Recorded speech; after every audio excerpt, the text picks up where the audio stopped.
bishii Ramadaan la soo dhaafay maalintii 7 bisha Abriil 19 waxa dhacday qof familka ahaa oo yaani famil camal noo ahaa oo nala deganaa guri nala deganaa balse naga guuray inuu noo soo afur doonto oo noo soo afuro balse nasiib xumo waxa dhacday markii dadka gurigii la afuray iska bixeen waxa dhacday Somali community joogtay waxa waay waa dad iga soo horjeestay oo qabiil iga danaaniyay oo mar walba yaani jecel xaqeeyay inay dugsiyaan oo ilaa yaal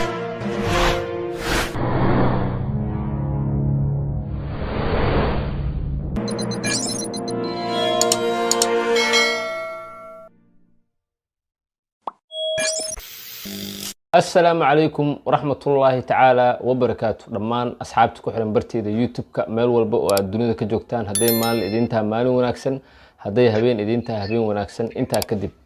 موقال وحان داودي كبار ير وكنول دالك ماليشيا مقع عيدين اللي يرهدو أيانيتا يوتيوبر أي سوق لدي برتي دا يوتيوب كا موقال كاس وآد أنيقا أرقاق حكلي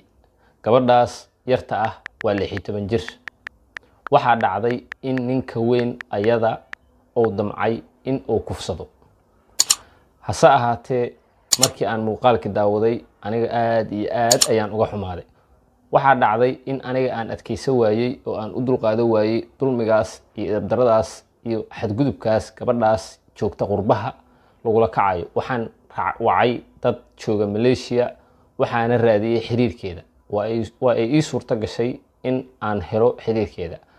waxa macquul adiga hadda i daawanaya in aad aragtay tacadiga iyo dulmiga iyo darada gabadhaas lagula kacay hadda qadka ay igu jirtaa waxaan doonayaa in aan wareysto hello Ayanita hello Ayub abayo marka koowaad ku soo dhawow caafimaadkaada ka waran ما شاء الله ودبهي adiga asxaabta waan salaamaya ma sha Allah wa fiicana alxamdulillah boqolkiiba boqol marka koowaad waxaan kaaga tacsiyeenayaa tacadiga iyo dambiga iyo qaladka laga galay waxaan ku leeyahay aad iyo aad ayaan uga xumahay sidoo kale maadaama aan ahay nin rag ah qofka qaladkaas ka galan oo yahay nin rag ah raggii ayuu ceebeeyay hase ahaatee rag isku mid maahan marka waxaan ku leeyahay waa ka xunnahay aniga iyo inta damiirka leh ee dumarka Soomaaliyeed u danqanaya ما سنتاي دمانتين waa idinka qabaa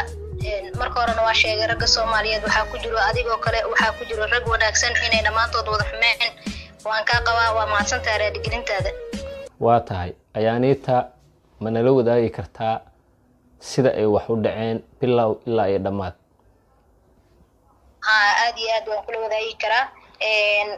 bishii Ramadaan la soo dhaafay maalintii 7 bisha Abriil 19 waxa dhacday qof familka ahaa oo yaani famil camal noo ahaa oo nala deganaa guri nala deganaa balse naga guuray inuu noo soo afur doonto oo noo soo afuro balse nasiib xumo waxa dhacday markii dadka gurigii la afuray iska bixeen waxa dhacday in uu qofkaas ii damco nafsadeeda damco sharafkeyga damco inuu yaani isku dayo inuu wax walba oo xumaan igu sameeyo laakiin alxamdulillah waxa waay mar waliba waxa qoran oo baa dhaco in Ilaahay iga badbaadiyay oo midi ila yimaaday anigoo wali aanan afurin balse iska jabiyay salaadii maghribka markaa soo dukaday kadib oo midi dhuunta iga saaray laakiin aan iska qabtay sidaas darteed oo dhaawac aad iyo aad halis waa soo gaaray xagee dhaawac ka soo gaaray dhaawac wuxuu iga soo gaaray gacanta oo aan midida ku qabtay ilaa ay muddo 30 ilaa 20 daqiiqana aan dagaalamayay oo aan guriga meel walba ka tirsan aan galay oo aan isku xiray balse iga daba hari waayay si walba balse nasiib wanaag ugu dambeyn qof guriga ka tirsan oo albaabka soo furay oo imaaday sidaas darteedna aan uga badbaaday markii arintu ay dhacaysay oo aad midida gacanta ku qabanaysay oo aad guriga dhexdiisa ku dagaalamaysay labadiina kaliya miyaad ahaydeen labadeena kaliya ayeen dadka markii afureen bixeen labadeena bis ayeen tiina joogtay tiina isla markii baxday wax bay dooneen markaasuu damcay inuu ani sharafkayga dhaawaco. waa tahay magaciisa oo saddexan ma nala wadaagi kartaa? magaciisa waxaa la Cabdullaahi Xuseen Axmed. Cabdullaahi Xuseen Axmed dalka Malaysia kula joogaa? dalka Malaysia joogaa ha. okay maadaama aad tahay gabar yar da'daada meeqa waay? 16. okay wax family ah oo ku jooga Malaysia ma jiraan oo arintan ka dhigay? Malaysia wax family oo jooga ma lahayn, kaliya joogay kaliya waxaa jirta dad oo asxaab ah oo garab isiiyay oo ka mid tahay walaashay Tina Frey iyo Xuseen Bebe Nasteexo iyo Muniir. waa gartay dadkaas garabka ku siiyay markii laga soo tago ma jiraan dad u istaagay ninkaas inay cadaaladda hor keenaan maadaama uu yahay dambiile damcay gabar 16 jira maxkamad iyo sharci iyo in la tiigsado ma la isku dayay? ayagoo horta sidaad ogtahay Soomaalideena waxa waaye badanaa markii gabar dhibaato loo geysto ama gabar dhibaato ay ku dhacdo badanaa waxay isku dayaan inay dambiga gabadhii ay duugaan oo wiilka ay garab siiyaan.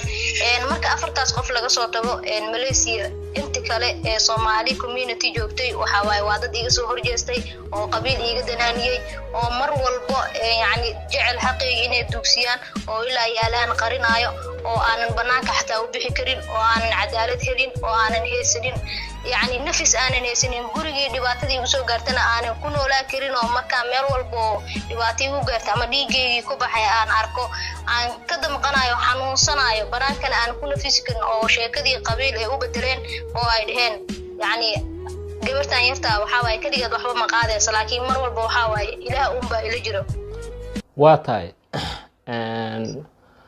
youtubero badan ayaa jooga dalka Malaysia ma jiraan markii laga reebo Muniir Aqaa iyo Tina oo adigu garab istaagay dad kale oo youtubero ah ama dumar ah ama rag ah oo adiga kula soo xiriiray ama youtube-kooda kaga hadlay tacadiga lagula kacay adiga? walaahi ma jirto marka intaas oo hadda aad soo sheegtay iyo saxaaf oo lagu daray marka laga reebo inta kale waxa waaye waxay noqdeen dad iska aamusay oo aanan ka hadlin arintii xataa hadee marka hore ka aamuseen maanan ka filinaynin youtuberada Malaysia jooga waxaan ka filinayay inay garab weyn isii doonaan inay istaagi doonaan hadee dadkii kale iga soo horjeesteen inay xataa maadaama dad isku shaqanahay ay yihiin hadee Soomaalinimo xataa ay wax igu qabanayeen inay dhankaas garab igu siinayaan oo malinay laakiin meesan dhicin marka shantaas qofood laga reebo inta kale Malaysia qof ka hadlay ama xataa ila soo xiriiray dad yar oo caafimaadkayga weydiiyay qaar waxa jira xataa ilaa yaalaan oo aan isku meel joogno oo xataa diris aan nahay diris xaqeed aan nahay oo aan wili xataa idin caafimaadka ka waran sidee wax ku soo gaareen Malaysia dhacdadan igu dhacdayna waxa waaye qof aanan ogeyn ma lahan. waa tahay dib ma lahan maalinta qiyaamo ayaad heli doontaa xaqaaga sidoo kale ninkaas hadda kugula kacay arintaas foosha xun sidaas looga hari maayo sharcigana waa la tiigsan doonaa haddii ay qabiil ugu hiliyeen gabar yar oo maskiina oo joogta qurbo oo 16 jira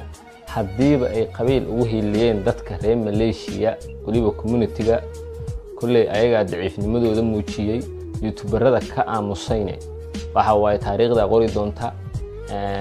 dhammaan dadka ay daawanayaan way u jeedaan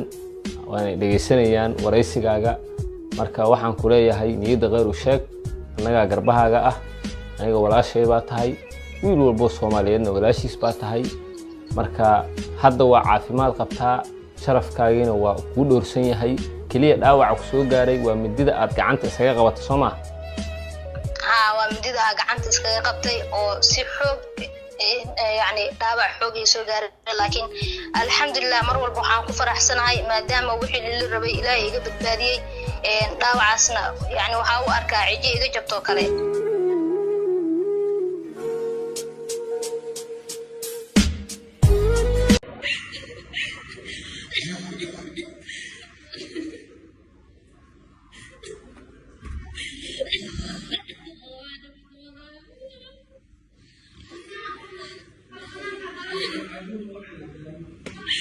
I know.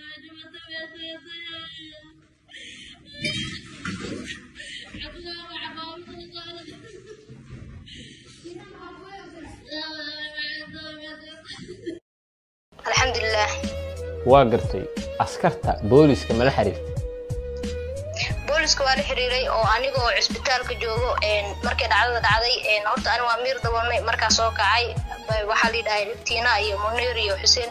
baa waxay leeyihiin maxaa lagu qabtaa maxaa jeceshahay anigoo cisbitaalkii joogo oo nolol iyo geeri u dhaxeeyo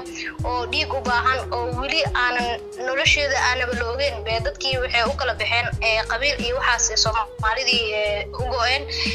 kamana xumiyo garaad xumadoodii baa tusay qof oo gabar ah oo maanta dhibaataysan oo cisbitaal jiifto haddii ayadoo nolol iyo geeri u dhaxeysa qabiil inay u kala baxaan ay garteen markaas baa anna waxaa go'aansaday wax walba oo dhaco aan dhinta haddaan rabo laakiin inaan report booliska qoro oo aanan cafinaynin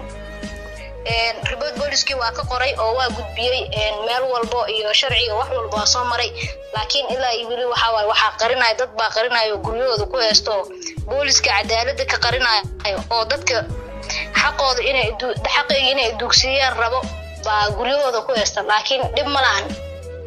laakiin aniga intii karaankeyga wax walba kartideeda waa sameeyay boolis hadee aan leed hadee wax walba aan leed hadii aan sawiradiisa iyo dokumentigiisa aan gudbiyo wax walba dadaal waan sameeyay sawiradiisa waa la helayaa Soomaa ha halkan YouTube-kayga ayaan ku soo bandhigayaa sawiradiisa magaciisa saddexna ii sheeg magaciisa saddexna waa Cabdullaahi Xuseen Axmed Cabdullaahi Xuseen Axmed Cabdullaahi Xuseen Axmed jooga dalka Malaysia sawirkiisu meesha saaran yahay waa ninka isku dayay in uu kufsado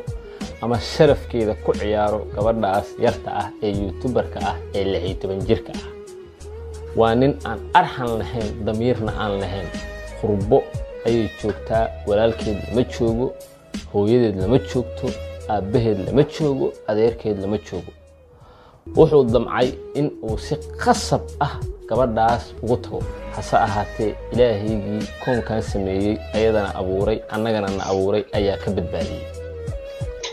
xumaanta iyo ceebta uu la rabay gabadhaasna ilaahay baa ka qabta hase ahaatee sharciga ay la tiigsan doontaa anigana garab ayaan ku sii doonaa iyo inta wanaaga jecel xaq daradana nacab waan garab istaagi doonaa waana ku garab istaagi doonaa walaashay waxaan sidoo kale ugu baaqayaa waa mahadsantahay abaayo waxaan sidoo kale ugu baaqayaa walaalkay waa mahadsantahay sidoo kale waxaan rabaa halkan inaan ugu mahad celiyo oo aan ilaabi karin daban aan only my brother diibaan aadan cali caato oo mar walba cadaaladeeda jeclaa oo dadka reer Malaysia badana intii hadda ii taagan 10 qofood Malaysia 10 qofood kuma nool laakiin 10 qofood oo ii taagan ii istaajiyay asigoo safar ku jiro diyaarad saaran mar walba ila xiriirayay asigana aad iyo aad u mahadsan yahay sidoo kale ayuu adina aad iyo aad u mahadsantahay aad iyo aad ayaan kaaga mahad celinayaa abaayo waxba kuuma qaban aniga waxba kuuma qaban waxaan jeclaa lahaa inaan Malaysia joogo wallaahi oo billaahi oo tallaahi inaan been ku sheegin inta idaawaneysana waa maqlaysaan ninkaas haddaan aniga Malaysia joogi lahay xabsiyaan u gali lahay noloshaan dhaafi lahay maxaa yeelay aniga gabdho waa ila dhasheen war 16 jir waaba saqiire maxaa hadduu xataa idab dara sameeyahay ma adduunkan naga laga waa abaayo waa ku maasan tahay waana dadaali doonaa waana sameey doonaa wax walba oo ninkaas aan kaaga argudi karno insha Allah abo waa maasan tahay adiga asxaabtaada waan salaamaya haya bay guuleyso waa tahay waad u jeedaan waadna maqasheen gabadhaas masaakiinta ah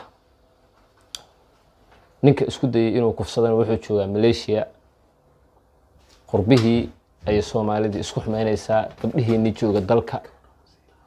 gabdhow is ilaalsha gabdhihii dalka joogay waa la kufsanayaa xataa qurbihii la rabaa in lagu daro kufsi qof walba Malaysia jooga ama YouTuber arintan waa inaad u istaagtaan ninkaas wuxuushka ah ee bilaa damiirka ah